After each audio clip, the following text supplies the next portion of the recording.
Toda matéria surge e existe apenas em virtude de uma força que leva as partículas de um átomo a vibrar e manter coeso esse diminuto sistema solar, que é o átomo. Temos de aceitar a existência de uma mente consciente e inteligente por trás dessa força. Essa mente é a matriz de toda a matéria. Max Planck. Capítulo 7. O idioma de Deus. A ciência perdida da oração e da profecia. Antigas tradições afirmam que o efeito da oração não deriva das próprias palavras da prece, mas de algo completamente diferente. Talvez seja esse o motivo pelo qual muitas pessoas parecem ter perdido a fé na oração. Depois dos editos bíblicos do século IV, os pormenores subjacentes à linguagem da prece gradativamente foram sendo esquecidos no Ocidente, restando apenas as palavras. Durante essa época, muitas pessoas começaram a acreditar que o poder da oração estava apenas na palavra falada. Mas as revelações contidas em textos anteriores ao século IV nos mostram que não há códigos mágicos de vogais, ou talvez de consoantes, que abram as portas para os reinos desconhecidos.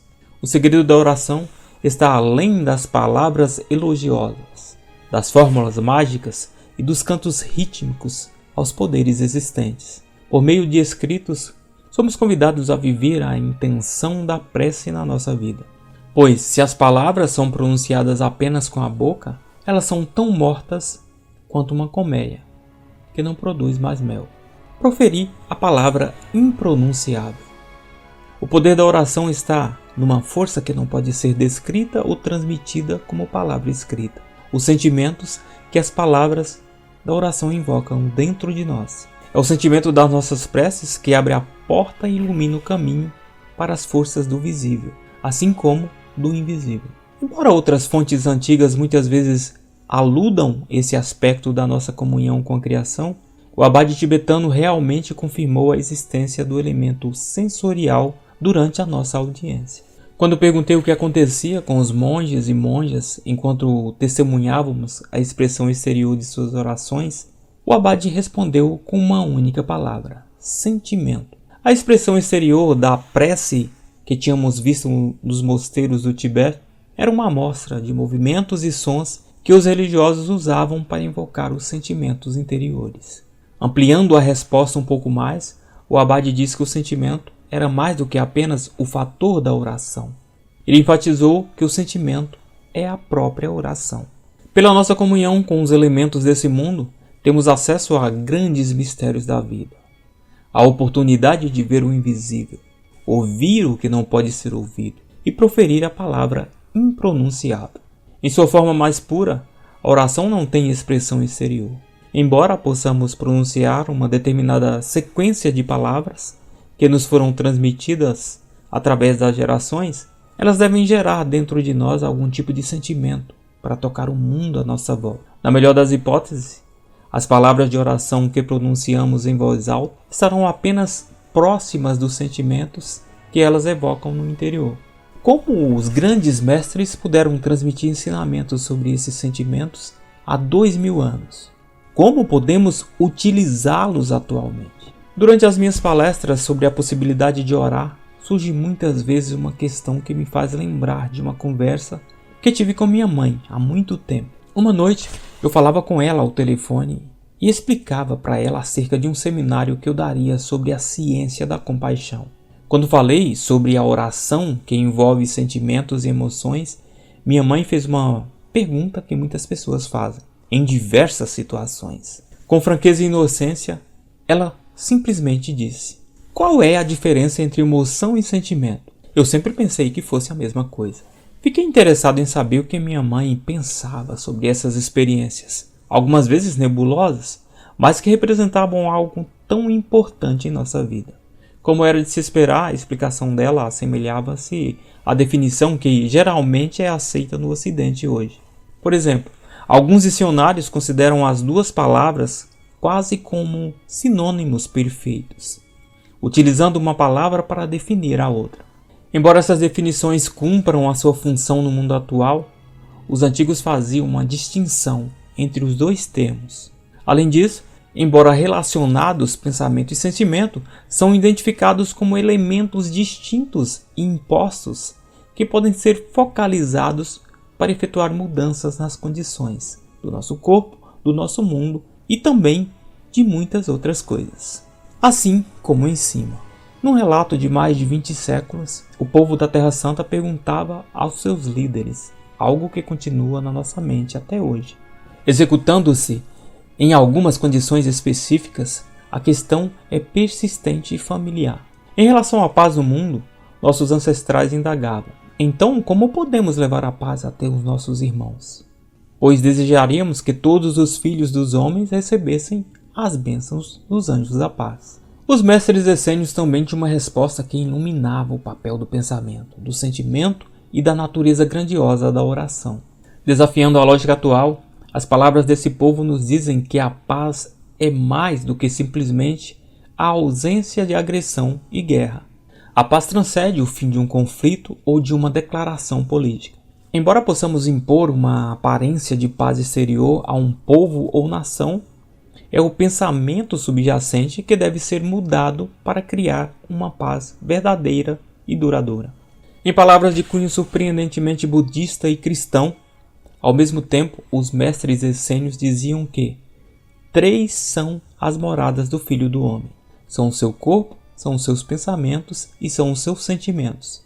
Primeiro, o Filho do Homem buscará a paz em seu próprio corpo. Depois, o Filho do Homem buscará a paz em seus próprios pensamentos. E então, o Filho do Homem buscará a paz em seus próprios sentimentos. Os antigos nos proporcionaram um conhecimento eloquente de um modo de pensar que nos permitiria alterar o que sentimos no exterior, trabalhando do que nos tornamos interiormente. Semelhante em certos aspectos às filosofias ocidentais, tem tratamentos de saúde, uma escola de medicina opera mudanças atacando as condições da própria doença. Essa abordagem elimina os corpos estranhos por meios de produtos químicos ou remove cirurgicamente os órgãos e tecidos doentes.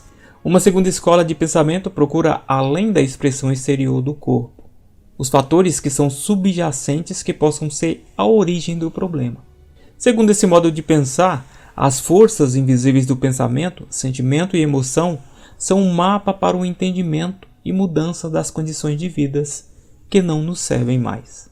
Para mudar as condições do mundo exterior, devemos realmente nos tornar as condições do nosso desejo interior.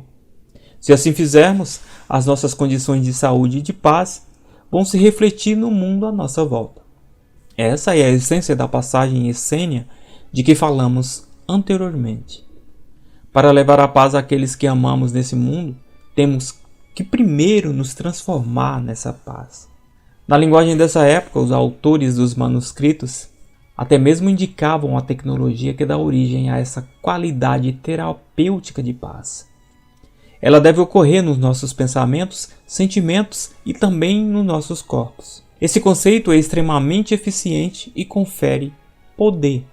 Quando transmito as passagens dos essênios em palestras, observo o rosto dos presentes no meu posto privilegiado na frente da sala. As mudanças começam lentamente. Enquanto algumas pessoas simplesmente anotam as palavras em seus bloquinhos e demonstram pouca emoção, outras animam-se ao perceber o significado dos antigos ensinamentos. Há uma magia que ocorre quando confirmamos o valor de ideias comentes por manuscritos legados por aqueles que andavam nos mesmos caminhos e procuravam as mesmas corroborações há mais de 2000 anos. Em meus ensinamentos, os essênios faziam uma clara distinção entre emoção, pensamento e sentimento. Embora estritamente ligados, pensamento e emoção, primeiro devem ser considerados independentes e depois fundidos numa união de sentimentos, que se torna a linguagem silenciosa da criação. As descrições seguintes de cada uma das expressões são a chave que nos leva à essência da modalidade perdida da oração. A emoção pode ser considerada a fonte do poder que nos impulsiona para nossos objetivos na vida. É por meio da energia da emoção que alimentamos os pensamentos que as tornam reais. mas o poder da emoção em si mesmo pode ser disperso. É na presença do pensamento que a nossa emoção se direciona, infundindo vida à imagem dos nossos pensamentos. As antigas tradições dizem que somos capazes de duas emoções primárias. Podemos dizer, mais precisamente, que no decorrer da vida, passamos por diversas condições que se resumem numa única emoção. O amor é uma dessas condições. Aquilo que acreditamos ser o oposto do amor é o segundo extremo, por vezes descrito como medo. A qualidade da nossa emoção determina como ela se expressa, algumas vezes flutuando, outras vezes alojada dentro dos tecidos do corpo. A emoção está em sintonia com o desejo, que é a energia que eleva a nossa imaginação para produzir um resultado. O pensamento pode ser considerado o sistema condutor que direciona a nossa emoção. É a imagem ou ideia criada pelo nosso pensamento que determina para onde a emoção e a atenção está se dirigindo. O pensamento está diretamente associado à nossa imaginação. De maneira surpreendente, o pensamento em si tem pouca energia. Ela é apenas uma possibilidade sem energia para lhe dar a vida. Essa é a beleza do pensamento puro. Na ausência da emoção, não existe energia para concretizar os pensamentos. É o dom de pensar na ausência da emoção que nos permite modelar e simular, de uma forma inofensiva, as possibilidades da vida, sem criar ou temer o caos. É apenas no amor ou no medo, pelos desejos do pensamento, que infundimos vidas às criações da nossa própria imaginação. O sentimento só pode existir na presença do pensamento e da emoção, pois ele representa a fusão das duas coisas. Quando sentimos e vivemos o desejo da emoção unido à imaginação dos nossos próprios pensamentos. O sentimento é a chave da oração, pois a criação reage ao mundo dos sentimentos.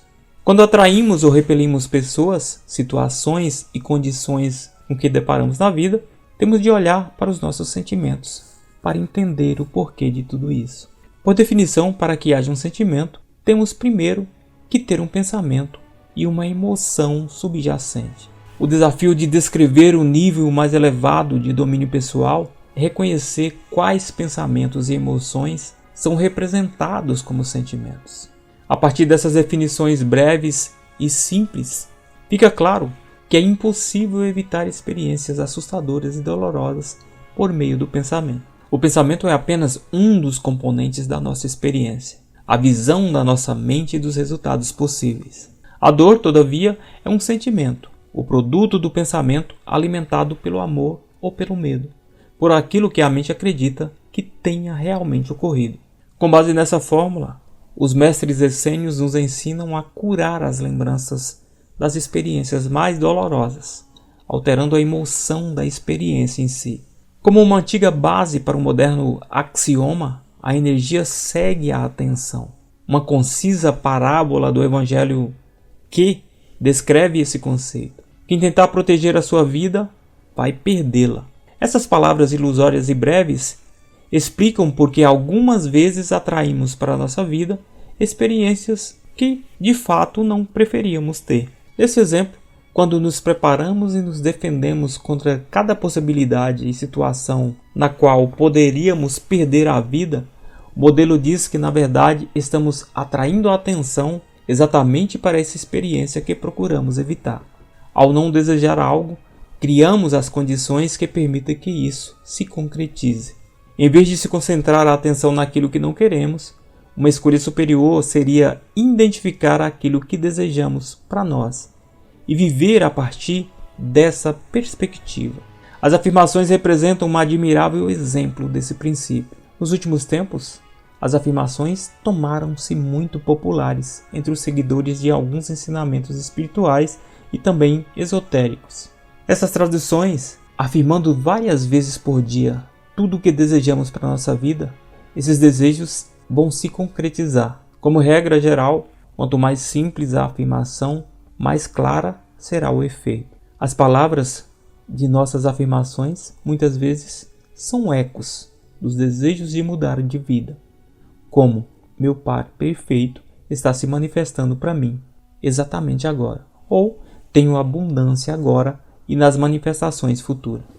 Eu conheço algumas pessoas que transformam suas afirmações em uma disciplina séria. Elas começam o dia com adesivos no espelho do banheiro, lembrando-se das afirmações. Quando vão ao trabalho, as notinhas estão no painel e no espelho retrovisor do carro. No escritório, na mesa de trabalho, nos murais e grudados na tela do computador estão mais papeizinhos para lembrar dos seus desejos. Cada um deles representa um lembrete vigilante das coisas que ela deseja ter, que ela deseja mudar ou que ela deseja trazer para a sua vida. É claro que as afirmações abriram muitas portas para algumas pessoas. Pela primeira vez, elas se sentiram poderosas e responsáveis pelos acontecimentos de sua vida.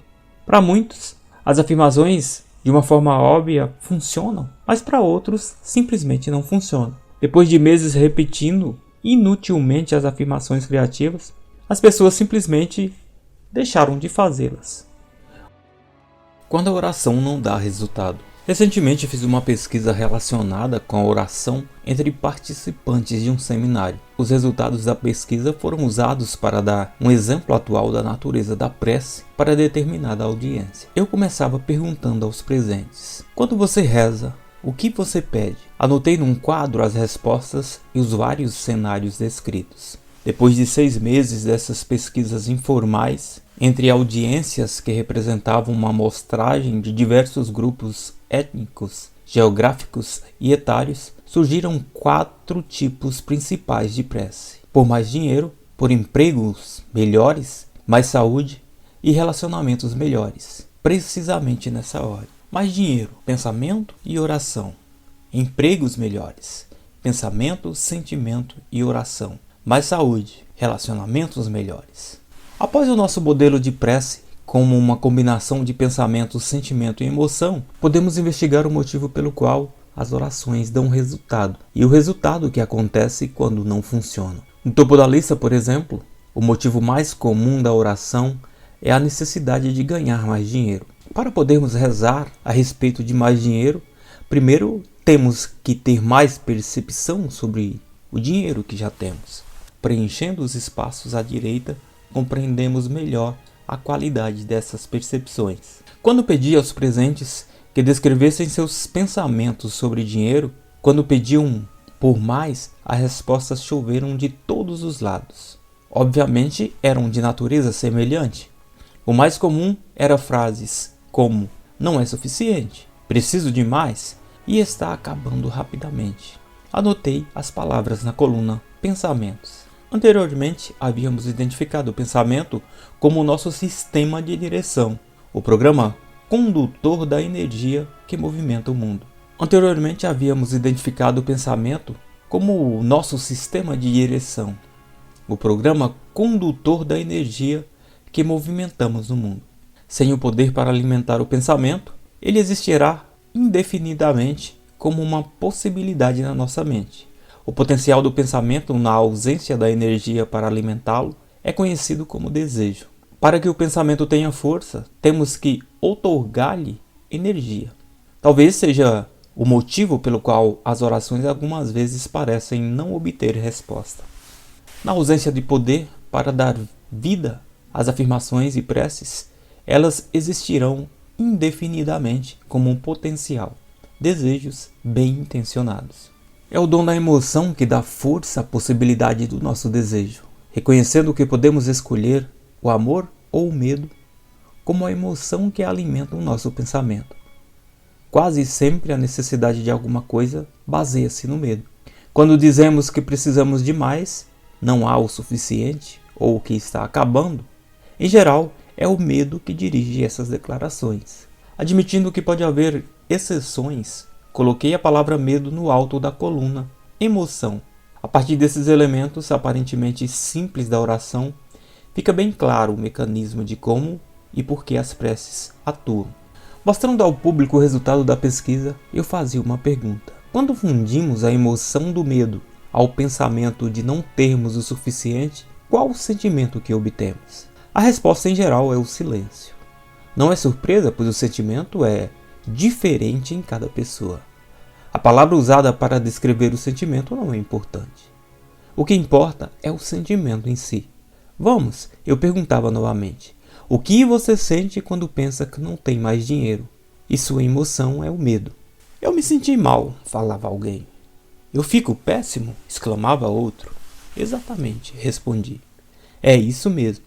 Escolhemos as circunstâncias da nossa vida pelos nossos sentimentos, pela união invisível dos nossos pensamentos e emoções.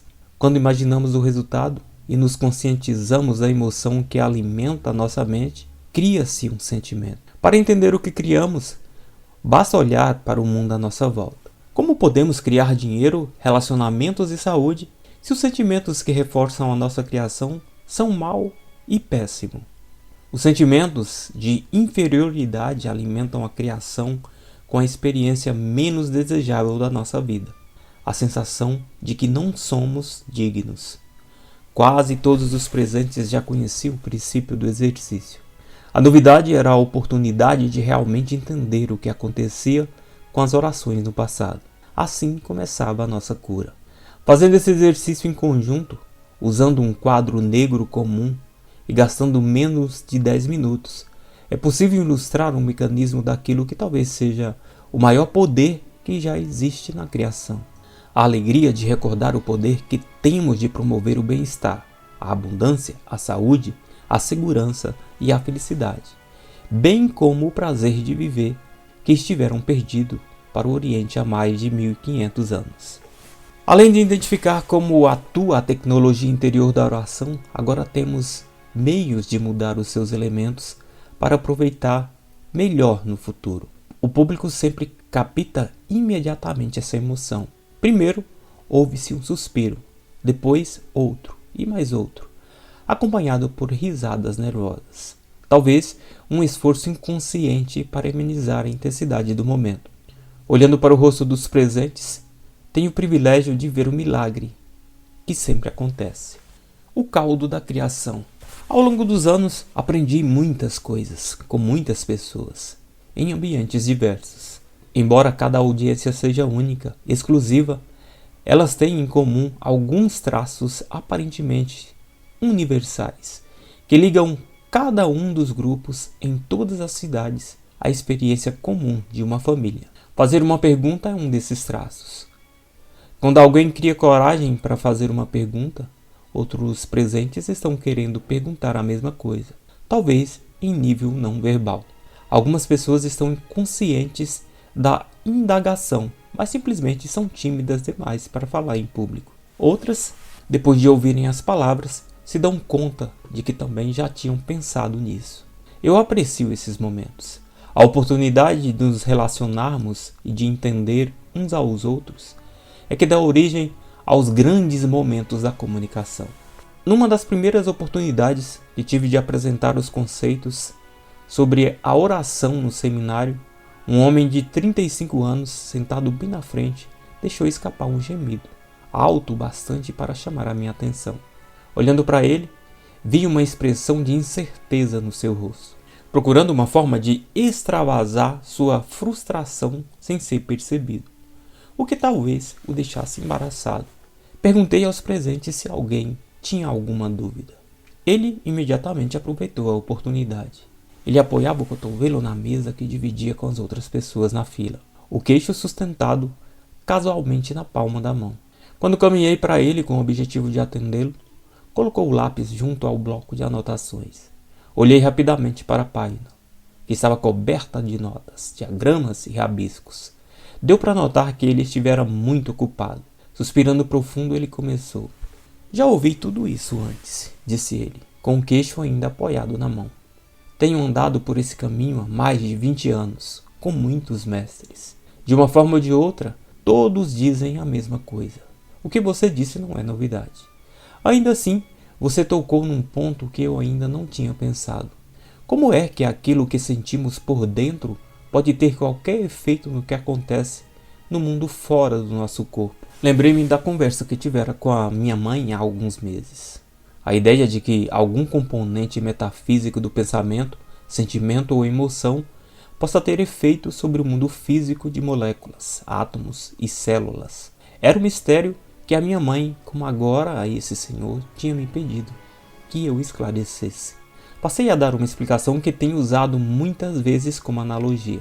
Ela surgiu como uma experiência que fiz há muito tempo, para provar a mim mesmo os princípios que estávamos discutindo. O caldo da criação existe como um estado de possibilidades, comecei. Todos os componentes de todas as coisas que podemos imaginar, inclusive a própria vida, existem como esse estado de possibilidade. Embora os componentes existam, não houve a faísca necessária para iniciar-lhes o movimento. A ideia é semelhante à de fazer cristais de açúcar numa jarra com água e açúcar. Colocamos várias colheres de açúcar na água e observamos como ele se dissolve e simplesmente desaparece. Embora não possamos mais ver o açúcar, sabemos que ele está escondido em algum lugar na água. O açúcar permanece no mesmo estado invisível, até que alguma coisa aconteça e mude as condições da água. Chamamos a isso de catalisador, algo que dá origem a uma nova oportunidade para o açúcar e a água reagirem. O catalisador pode ser algo simples, como colocar um clipe de barbante dentro da água. A água saturada de açúcar se infiltrará no cordão. Depois ela se evapora, deixando apenas o açúcar. Na ausência da água, o açúcar se cristaliza como se isso fosse uma nova expressão de si mesmo. Os cristais brilhantes que obedecem às leis do ar e não às da água. Temperaturas e pressões diferentes representam diferentes leis e produzem cristais diferentes. Quando criamos sentimentos sobre o que desejamos viver nesse mundo, esses sentimentos são como o barbante na solução de água e açúcar. Dentro das possibilidades de criação, colocamos uma imagem de sentimento. A energia é apenas suficiente para permitir novas possibilidades. O segredo desse sistema, todavia, é que a criação nos desenvolve precisamente o que foi mostrado pela imagem. A imagem diz ao caldo da criação onde foi que colocamos a nossa atenção. A emoção que ligamos à nossa imagem atrai a possibilidade desta. Quando não desejamos alguma coisa, uma emoção baseada no medo, o nosso medo de fato alimenta exatamente aquilo que não desejamos. Essas leis nos ensinam a fortalecer as nossas escolhas e faz com que a gente se concentre em experiências positivas que almejamos, em vez de nos preparar para as coisas negativas que não desejamos. A criação simplesmente nos oferece as consequências do nosso sentimento, perpetuando aquilo que mostramos em forma de imagem. Esse é o antigo segredo de um modo de oração perdido, e que foi esquecido por volta do século IV. Vi a expressão daquele homem mudar.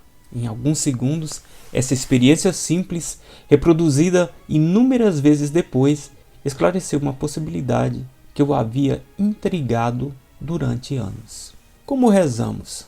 Depois dos exercícios de afirmação e prece, perguntei aos presentes se eles achavam que suas orações haviam sido ouvidas no passado.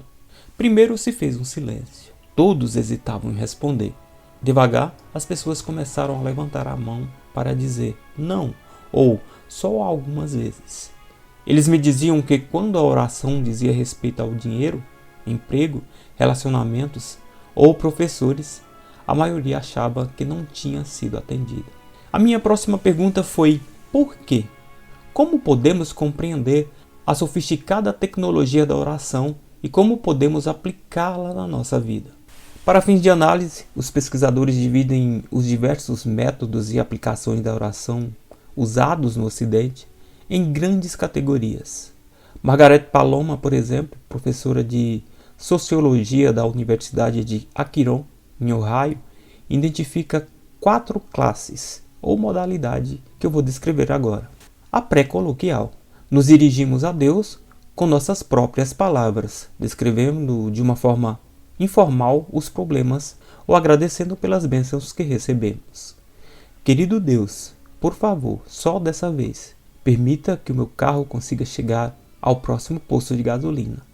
Eu prometo que jamais deixarei o tanque ficar vazio novamente. Uma prece petitória. Desse tipo, invocamos as forças criativas do mundo para o nosso bem, para resultados ou coisas específicas. A prece petitória pode ser formal ou em nossas próprias palavras. Poderosa presença, eu sou. peço que me conceda o direito de me curar. A prece ritualística. Repetimos uma sequência predeterminada de palavras, talvez em ocasiões ou épocas especiais. Rezas para a hora de dormir, como com Deus eu me deito, com Deus eu me levanto, ou orações antes das refeições, só para citar como exemplo. As preces meditativas. Uma prece meditativa é uma oração sem palavras. Na meditação ficamos calados, quietos, receptivos e conscientes da presença das forças criativas dentro do nosso mundo e do nosso corpo. Na quietude, permitimos que a criação se expresse por nosso intermédio nesse momento. Para muitos, a prática da meditação está além da esfera da prece.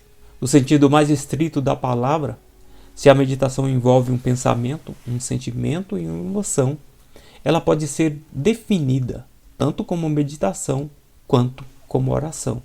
Esses 4 modos, usados de uma forma individual ou combinados entre si, constituem a maioria dos tipos de oração atualmente que existe no Ocidente.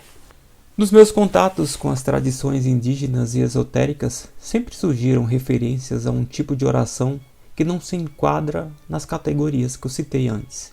Viagens a alguns dos lugares mais sagrados ainda preservados revelam uma modalidade de prece reservada para iniciados e discípulos de estudos espirituais. As paredes dos templos egípcios, os costumes dos índios norte-americanos e os curandeiros das montanhas do Peru revelam uma forma de oração que não aparece nas tradições ocidentais. É possível que exista uma 5ª modalidade que permita a fusão dos nossos pensamentos, sentimentos e emoções numa única e possante força da criação? É essa força que desencadeia diretamente os processos de cura no nosso corpo e no nosso mundo? Os textos antigos, bem como os estudos modernos, afirmam que sim. Os exemplos dados de cura do câncer, o desaparecimento do ferimento no pescoço, a compressão do tempo no deserto do Sinai e a misteriosa suspensão dos ataques ao Iraque dão algumas pistas sobre o segredo dessa modalidade esquecida de prece. Por meio da nova compreensão que temos do tempo e dos pontos de escolha, a física quântica abre a possibilidade de cada um desses aparentes milagres ser o resultado já existente. O segredo desse modo de rezar, esquecido pelo tempo, é a alteração da nossa perspectiva de vida, de sentir que o milagre já aconteceu e que as nossas preces foram atendidas. Todos os povos nativos têm a memória dessa oração registrada em seus textos sagrados e nas antigas tradições. Agora, temos a oportunidade de incorporar essa sabedoria à nossa vida em forma de orações de gratidão pelo que já existe, em vez de pedir que as nossas preces sejam ouvidas. A oração de Davi. Puxei mais uma garrafa de água da minha mochila. Era apenas 11 horas da manhã e o forte sol do deserto já havia penetrado no grosso tecido, esquentando a água da garrafa. Durante semanas, ouvimos os avisos: nada de fogueiras, não queimar o lixo. Mesmo um simples toco de cigarro arremessado pela janela do carro poderia acarretar numa pesada multa. Era o 3º ano de seca no deserto do sudoeste norte-americano. Embora fosse uma época de anormalidades climáticas em todos os lugares, parecia que as montanhas do norte do Novo México estavam sendo particularmente afetadas. Nesse ano, as áreas de esqui não haviam sido abertas e o Rio Grande se transformara num fiozinho de água antes de se juntar ao Rio Vermelho, perto de Cuesta. Ao abrir a garrafa, escapou um pouco de água em volta da tampa. Olhei fascinado a água chegando ao chão. Ele estava tão seco que as gotinhas se aglutinaram numa poça antes de rolar para uma pequena depressão. Mesmo nesse buraco raso, elas não se espalharam para penetrar no solo. Para meu espanto, toda a poça evaporou-se em alguns segundos. O chão está sedento demais para beber, disse Davi atrás de mim. Você já havia visto isso antes? Perguntei. Os antigos dizem que já se passaram mais de 100 anos desde que as chuvas nos deixaram por tanto tempo, respondeu Davi. É por isso que viemos a este lugar, para chamar a chuva. Eu conhecera Davi alguns anos antes de ir para o deserto do norte de Santa Fé. Ambos estávamos empenhados em uma jornada sagrada, longe de casa, da família e dos entes queridos. O povo dele chamava essa viagem de busca da visão. Para mim, era uma oportunidade para fugir dos compromissos corporativos e estar mais perto da terra. Uma avaliação periódica que eu fazia quanto ao objetivo e direção da minha vida. 5 meses depois do nosso primeiro encontro, eu estava morando nas montanhas que tinha procurado anteriormente em busca de solidão. Embora Davi e eu nos víssemos pouco, quando o fazíamos era como se estivéssemos estado juntos na véspera. Entre nós, jamais houve mal-estar ou necessidade de justificar a falta de contato. Sabíamos que tínhamos de dar prioridade aos acontecimentos que exigiam a nossa atenção. Nesse momento, estávamos juntos numa quente manhã de verão no deserto. Depois de um gole de água quente da garrafa, levantei-me e comecei a andar na direção de Davi. Ele já estava uns 20 passos na minha frente. Eu o segui por um caminho invisível que só ele enxergava. Aceleramos o passo enquanto passávamos no meio das densas moitas de artemísia e outros arbustos. Olhei para o chão. Cada passo de Davi erguia uma pequena nuvem de poeira que desaparecia na brisa quente e seca. Atrás de nós não ficava nenhum sinal da trilha que estávamos criando. Davi sabia exatamente para onde ia. Um lugar especial conhecido pelos seus ancestrais há muitas gerações. Todos os anos, eles vinham a esse mesmo lugar em busca de visões, para os ritos de passagem e em ocasiões especiais, como a de agora. Ali, disse ele. Olhei para onde ele indicou. Parecia exatamente igual a qualquer outro lugar, naquela imensidão de sálvia, junípero e pinheiros que nos rodeavam no vale. Onde? Perguntei. Onde a terra muda, respondeu Davi. Estudei minuciosamente o lugar. Por cima da vegetação, meus olhos procuraram irregularidades no espaçamento e na cor. Subitamente, percebi como uma imagem escondida entre os pontos de um quadro tridimensional. Olhei mais atentamente e vi que a ponta das moitas de sálvia estava espaçada de modo diferente. Caminhando para a aparente anomalia, pude ver alguma coisa no chão, grande e inesperada. Me abaixei para poder enxergar melhor na sombra projetada pelo meu corpo. Atingi uma série de pedras. Lindas pedras de todos os tipos, dispostas em linhas geométricas e círculos perfeitos. Cada pedra estava colocada perfeitamente, revelando a precisão com que antigas mãos as dispuseram há centenas de anos. Que lugar é esse? Perguntei a Davi. Por que ele fica aqui no meio do nada? Esse é o motivo pelo qual viemos, riu ele. É por causa do que você chama de nada que estamos aqui hoje. Hoje só estamos aqui você e eu, a terra, o céu e o nosso Criador. Apenas isso. Não há mais nada aqui. Hoje tocaremos nas forças invisíveis do mundo. Falaremos com a Mãe Terra, o Pai Céu e os mensageiros intermediários. Hoje rezaremos a chuva, disse Davi. Sempre me admiro com a velocidade com que as antigas lembranças podem inundar o presente. Também me espanto com a rapidez com que elas desaparecem. Imediatamente passaram pela minha mente as imagens do que eu esperava que acontecesse em seguida. Minha mente relembrou cenas de preces familiares. Lembrei de ter ido a aldeias vizinhas e ver os nativos vestidos com roupas da terra. Lembrei de tê-los estudado enquanto eles dançavam ao som de bastões de madeira batendo em tambores feitos de pele de alce, esticadas sobre as armações de pinho. Mas nenhuma dessas lembranças me preparou para o que eu iria presenciar em seguida. O círculo de pedras é uma roda de cura, explicou Davi. Ela sempre esteve aqui, desde tempos imemoriais. A roda em si não tem poder. Ela serve de ponto de concentração para quem invoca a prece. Pode-se dizer que ela é um mapa rodoviário. O meu espanto deve ter revelado a minha expressão. Davi antecipou o meu pensamento seguinte e respondeu, antes que eu tivesse formulado mentalmente a pergunta. É um mapa entre os seres humanos e as forças desse mundo, declarou ele.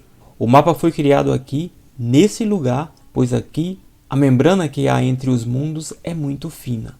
Desde que eu era garoto, aprendi a linguagem desse mapa. Hoje, percorrerei um antigo caminho que leva a outros mundos. Dali falarei com as forças da terra para fazer o que nos trouxe aqui, convidar a chuva.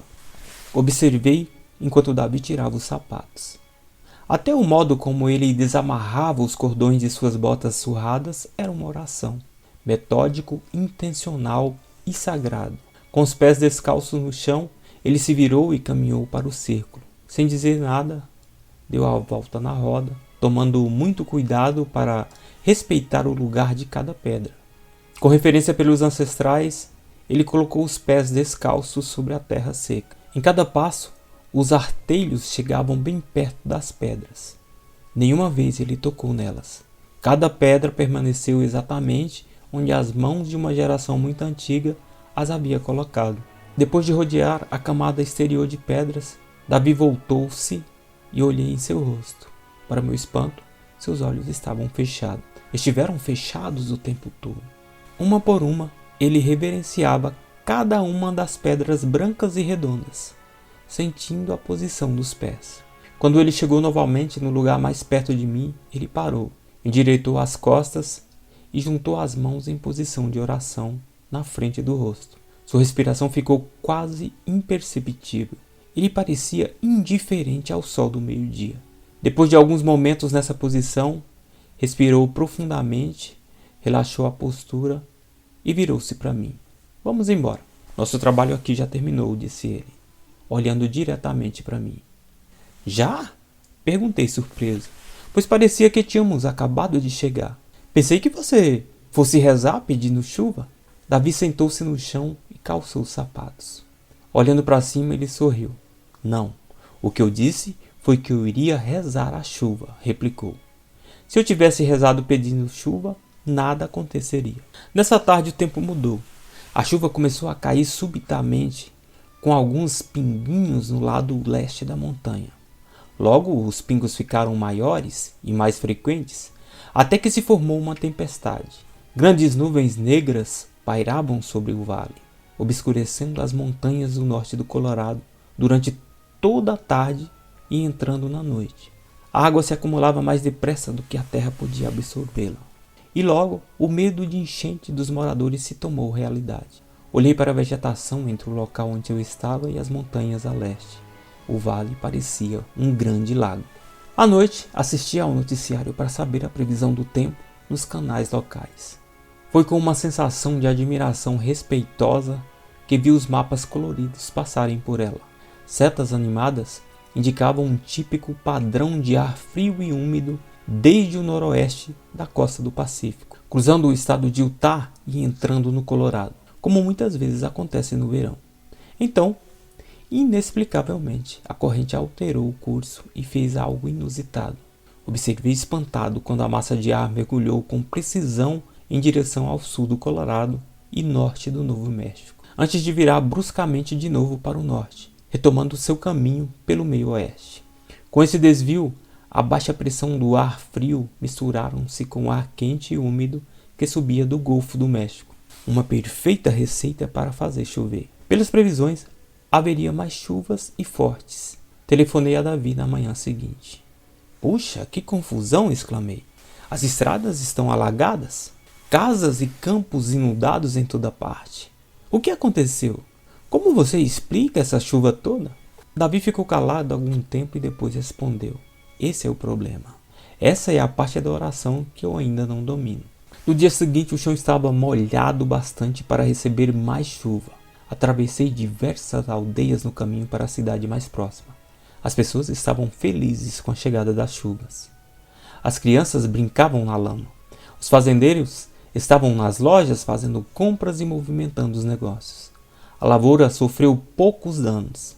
O gado tinha bastante água para beber e parecia que o norte do Novo México seria poupado da seca. A história de Davi ilustra bem o trabalho interior de um modo de orar, esquecido pela nossa cultura há quase 2000 anos. Depois da breve cerimônia dentro da roda de cura, Davi olhou para mim e disse simplesmente: vamos embora, nosso trabalho aqui já está terminado. Agora, o tempo que passei com ele nesse dia faz mais sentido e tem mais relevância. Agora eu compreendia o que significava a resposta de Davi. eu vim para rezar a chuva. O final da história pode ser contado com as próprias palavras dele. Quando eu era jovem, disse ele, nossos anciões me ensinaram o segredo da oração. O segredo é que, quando pedimos alguma coisa, reconhecemos o que não temos. Continuar a pedir apenas dá mais poder àquilo que ainda não aconteceu. O caminho entre o homem e as forças deste mundo começa no nosso coração. É dentro do coração que o mundo do sentimento se casa com o mundo do pensamento. Na minha prece, comecei com um sentimento de gratidão por tudo que é e tudo que virá a ser. Agradeci pelo vento do deserto, pelo calor e pela seca, pois era assim até agora. Não é bom, não é mal. Tem sido a nossa magia. Então, eu escolhi uma nova magia. Comecei a sentir como seria a chuva. Tive a sensação da chuva sobre o meu corpo. Em pé, no meio do círculo, imaginei que estava na praça da aldeia, descalço na chuva. Tive a sensação da terra molhada escorrendo entre os dedos. Senti o cheiro da chuva nas paredes de barro das casas, depois das tempestades. Senti como era caminhar nos campos de milho da altura do meu peito, por causa das chuvas tão abundantes. Os antigos nos lembram que é assim que escolhemos o caminho nesse mundo. É preciso primeiro ter a sensação daquilo que desejamos que aconteça. É assim que plantamos a semente de um novo caminho. Depois disso, continuou Davi, a nossa prece se torna um agradecimento. Agradecimento? Você quer dizer agradecimento por aquilo que criamos? Não por aquilo que criamos, replicou Davi. A criação já está completa. A nossa prece transforma-se em agradecimento pela oportunidade de escolher qual a criação que desejamos viver. Por meio da nossa gratidão, respeitamos todas as possibilidades e trazemos ao mundo aquela que queremos. Do seu modo, nas palavras do seu povo, Davi repartiu comigo o segredo de comungar com as forças do mundo e também do nosso corpo. Embora eu tenha ouvido e compreendido o que ele disse, as suas palavras hoje adquirem um novo significado. O modo de orar esquecido. Depois dessa experiência com Davi, voltei aos textos, alguns antigos, outros contemporâneos. Descobri que muitos grupos, organizações e filosofias falavam de um modo de orar esquecidos por nós. Alguns ainda continuam a mencioná-lo, sugerindo técnicas para pensarmos como se as orações acontecessem realmente, ou que venhamos do lugar no qual a nossa oração é atendida. Mas quando eu pesquisei essas tecnologias, verifiquei que em quase todas faltava o aspecto do sentimento. Em meados do século XX, um homem conhecido simplesmente como Neville trouxe à baila o modo perdido de rezar, através de seu trabalho pioneiro sobre as leis da causa e do efeito. Nascido em Barbados, nas Índias Ocidentais, Neville descreveu eloquentemente a filosofia de tomar os sonhos realidade por meio do sentimento, nos convidando a tomar o futuro um fato presente, ao assumir o sentimento do desejo realizado. Ademais, Neville sugere que é o amor pelo novo estado que permite que este brote. A menos que você mesmo entre na imagem e pense a partir dela, ela não é capaz de nascer. O estudo de um caso específico, como por exemplo a oração pela paz, poderá ilustrar de forma mais concreta esses conceitos nebulosos. A maior parte do conhecimento das tradições ocidentais nos levam a pedir que a paz surja em circunstâncias específicas no nosso mundo. Ao pedir que a paz se faça presente, por exemplo, estamos involuntariamente reconhecendo a falta de paz no mundo, talvez de uma forma inadvertida, reforçando o que pode ser chamado de estado de ausência de paz. Do ponto de vista do quinto modo de rezar, somos impelidos a criar a paz por meio da qualidade do pensamento, do sentimento e da emoção do nosso próprio corpo. Uma vez criada na mente a imagem do desejo e tendo a sensação da realização desse desejo dentro do coração, o fato já terá acontecido. Embora a intenção da oração possa não ser aparente aos nossos sentidos, assumimos que é simplesmente assim. O segredo desse modo de orar está em reconhecer que, ao sentirmos o efeito dos sentimentos, já terá ocorrido em algum lugar, em algum nível da existência. A oração, portanto, origina-se a partir de uma perspectiva diferente. Em vez de pedir que a nossa prece se realize, reconhecemos a parte ativa que nos cabe no processo da criação e agradecemos por aquilo que estamos certos de haver criado. Quer enxergamos resultados imediatos ou não, a gratidão que temos reconhece que em algum lugar da criação a oração já foi atendida.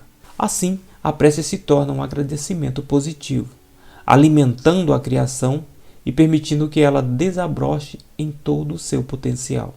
Em seguida, comparamos a oração petitória tradicional com essa feita a partir da perspectiva do modo esquecido de orar. Na oração petitória, concentramos a atenção nas condições nas quais acreditamos não existir a paz. O quinto modo de orar, testemunhamos todos os acontecimentos, aqueles que vemos na ausência de paz, sem julgar, ser bons, maus, certos ou errados. O modo 2, na oração petitória, pedimos a intervenção de um poder superior para que mude as condições. No quinto modo de orar, por meio da tecnologia do pensamento, sentimento e emoção, criamos as condições a partir das quais queremos testemunhar o mundo exterior, como por exemplo, mudanças oportunas no mundo, redimindo toda a vida e paz em todos os mundos. O sentimento de que isso já está acontecendo dá força à oração e se concentra no resultado. Fazendo assim, criamos uma memória renovada de uma possibilidade maior. No modo petitório número 3, ao pedir, poderemos estar reconhecendo que a paz e a mudança oportuna ainda não estejam presentes nesses lugares.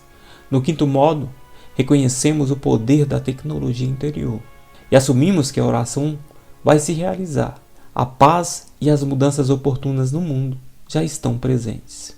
Na oração petitória número 4, continuamos a pedir essa intervenção até vermos a mudança realmente acontecer no nosso mundo. No quinto modo, a nossa oração agora consiste em reconhecer o que escolhemos, sentir que já se realizou, agradecer pela oportunidade de escolher e, assim fazendo, infundir vida à nossa escolha. Traduções recentes de textos aramaicos originados dão novas informações sobre o motivo de as referências às orações terem sido tão ambíguas. Manuscritos do século VII revelam o grau de liberdade tomado para condensar a estrutura das sentenças e simplificar-lhes em um único significado. Talvez uma das referências mais óbvias e ao mesmo tempo mais sutis seja uma oração em que os alunos da escola dominical aprendem há muitas gerações. Esse fragmento de modo de orar esquecido nos estimula a pedir que o desejo do coração se realize para que recebamos os benefícios da prece. Peça e receberá. Uma comparação do texto aramaico expandido com a versão bíblica moderna oferece informações importantes sobre as possibilidades dessa tecnologia perdida. Esta é a versão moderna e condensada. Se pedirdes a meu Pai alguma coisa em meu nome, ele vô-la há de dar. Até agora não pedistes nada em meu nome. Pedi e recebereis, para que o nosso júbilo seja completo. E esta é a versão aramaica original traduzida novamente. Tudo o que pedirdes, reta e diretamente, de dentro do meu nome, vós os hei de ter. Vós até agora não o fizestes. Pedis sem nenhum motivo oculto e sedes rodeados pela resposta. Sede envolvidos pelo que desejais, para que a vossa alegria seja completa. Essas palavras de outra era nos levam a considerar o modo perdido de orar como uma consciência que incorporamos, e não como uma forma prefixada de ação que realizamos ocasionalmente. Quando nos exorta de estar rodeados pela resposta e envoltos pelo que desejamos, essa antiga passagem enfatiza o poder dos nossos sentimentos. Essa linguagem moderna, essa frase eloquente nos afirma que para criar um novo mundo, primeiro temos que imaginar que a criação já esteja concretizada. Nossas orações assim tornam-se preces de agradecimento por aquilo que criamos, em vez de pedir que os nossos desejos se realizem. Uma nova fé.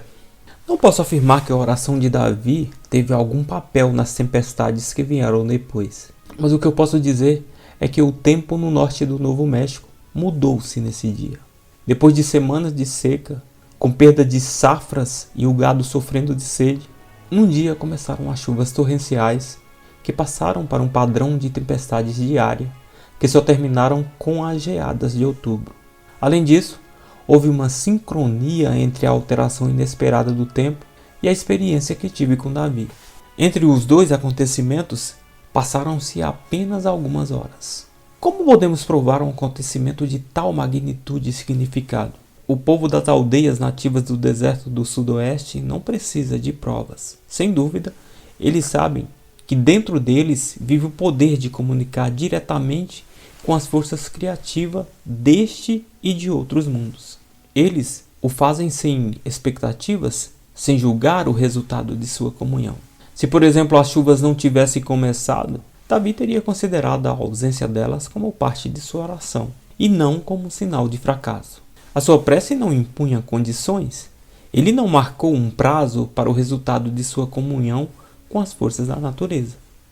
Davi dividiu um momento sagrado com os poderes da criação, e por meio de sua prece, plantou a semente de uma possibilidade e agradeceu a oportunidade de criar um novo resultado. A fé inabalável de que sua prece de fato realizou alguma coisa é o segredo para o reencontro com o modo esquecido de orar. No mundo moderno, muitas vezes, esperamos a gratidão imediata e uma resposta rápida. O tempo de processamento dos computadores atuais é 50 vezes maior do que os que surgiram nos anos 80, os quais já eram considerados muito rápidos. Ter de esperar mais do que uma fração de segundo depois de digitar um comando gera nas pessoas ansiedade.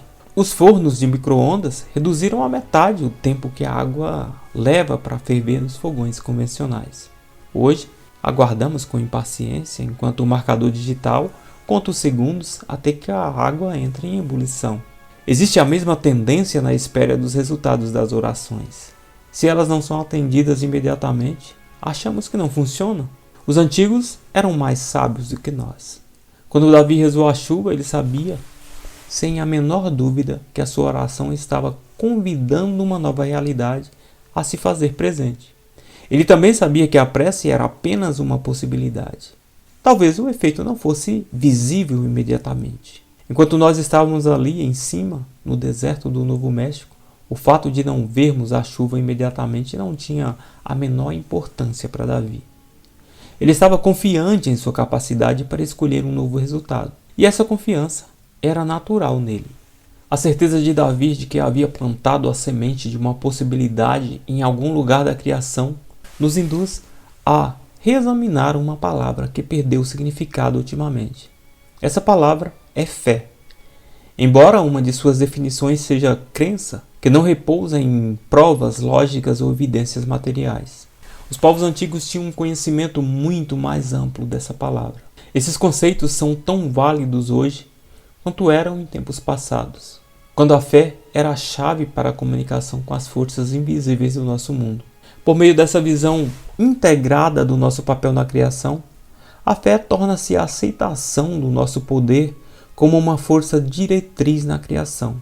É essa perspectiva unificada que nos possibilita avançar pela vida, confiando que por meio das orações tenhamos plantado a semente de novas possibilidades. A fé faz com que nos asseguramos de que as nossas preces sejam atendidas. Mediante esse conhecimento, elas se transformam em agradecimentos, fazendo com que as nossas escolhas floresçam nesse mundo. Os caminhos do jardim do infinito devem ser percorridos pelo corpo, pelo coração e pela mente, como se fosse uma coisa só, o Evangelho essênio da paz.